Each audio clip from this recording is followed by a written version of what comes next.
একদিন রমেন বনের রাস্তা দিয়ে হাঁটছিল। সে ছিল খুবই লোভী।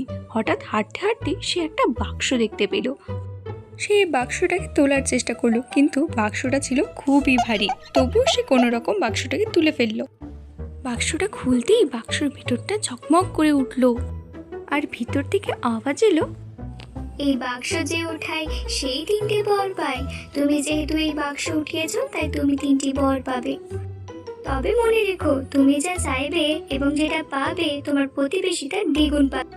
এই কথা শোনা মাত্র তো রমেন বাক্সটাকে বগল দাবা করে একদম বাড়ি এসেই শুধু বর চাইতে আরম্ভ করলো। প্রথমেই বলল, দাও তো বাক্স, 1 হাঁড়ি রসগোল্লা দাও। বলতে বলতে সে তো 1 হাঁড়ি রসগোল্লা পেলই, তার সাথে তার প্রতিবেশী পেল 2 হাঁড়ি রসগোল্লা।